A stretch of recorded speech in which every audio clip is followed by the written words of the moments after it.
Sobat Giziners, kembali lagi dalam NutriTalk Update. Kali ini aku akan membahas masalah gizi pada balita, yaitu wasting. Wasting adalah salah satu bentuk kekurangan gizi yang mengakibatkan balita beresiko mengalami ketertinggalan tumbuh kembang secara jangka panjang. Tidak hanya itu, wasting juga mengakibatkan penurunan fungsi sistem imunitas, peningkatan keparahan, dan kerentanan terhadap penyakit menular, serta peningkatan resiko kematian, terutama balita yang mengalami severe wasting. Angka kejadian wasting di Indonesia menurun dalam beberapa tahun terakhir. Pada tahun 2010, angka kejadian wasting di Indonesia sebesar 13,3%. Dan menurun di tahun 2013 menjadi 12,1%. Dan menurun lagi di tahun 2018 menjadi 10,2%. Hal ini membuktikan bahwa segala upaya yang dilakukan membuahkan hasil. Nah, walaupun kejadian wasting di Indonesia semakin berkurang, namun angka wasting saat ini masih berada di atas 10%. Sehingga wasting masih menjadi masalah yang serius untuk ditangani. Wasting disebabkan oleh dua faktor, yaitu faktor langsung dan tidak langsung. Untuk faktor langsung berupa asupan makanan yang kurang dan adanya penyakit infeksi. Untuk faktor yang tidak langsung adalah ketahanan pangan keluarga, pola pengasuhan anak, dan pelayanan kesehatan, serta lingkungan yang kurang memadai. Anak balita yang wasting secara tidak langsung dapat mengalami defisiensi zat gizi, yang pada akhirnya dapat berdampak terhadap kesehatan pertumbuhan, penyakit infeksi, dan kecerdasan anak. Dan beberapa faktor lainnya yang berhubungan dengan kejadian wasting adalah asupan karbohidrat, pengeluaran pangan, penyakit infeksi, ASI eksklusif, kelengkapan imunisasi, usia ibu, dan berat badan lahir rendah. Berikut adalah beberapa langkah untuk mencegah wasting. Yang pertama, pemberian makanan yang tepat bagi balita. Pemberian ASI eksklusif sejak bayi baru lahir hingga berusia 6 bulan, tanpa makanan dan minuman lain, bahkan air putih sekalipun, karena ASI telah mengandung semua zat gizi penting yang diperlukan untuk mendukung tumbuh kembang bayi secara optimal. Dan setelah 6 bulan, makanan pendamping ASI yang berkualitas dalam jumlah, jenis, dan frekuensi yang cukup diberikan kepada balita. Dilanjutkan dengan pemberian ASI hingga anak berusia 2 tahun atau lebih. Dan yang kedua, pemberian imunisasi dasar yang lengkap. Pada usia balita, daya tahan tubuh anak belum berbentuk dengan sempurna, sehingga imunisasi sangat penting untuk memberikan perlindungan bagi balita dari penyakit-penyakit yang dapat dicegah dengan imunisasi. Dan yang ketiga, memberikan vitamin A 2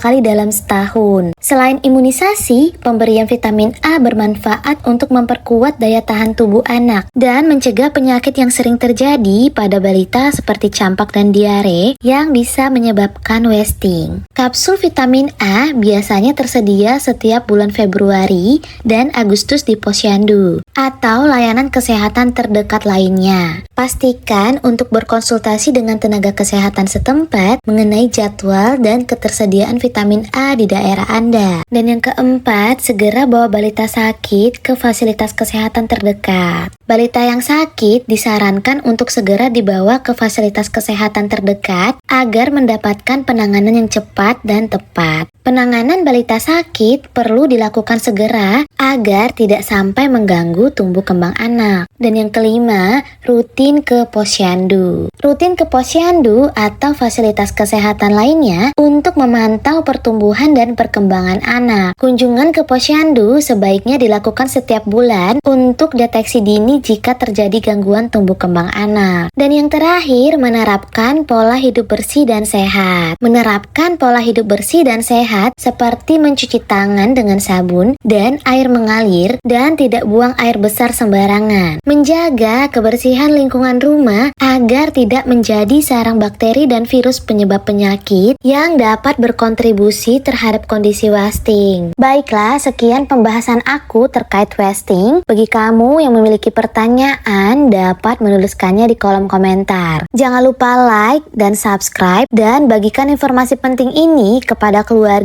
maupun kerabat kalian ya. Thank you for watching. See you the next video. Bye bye.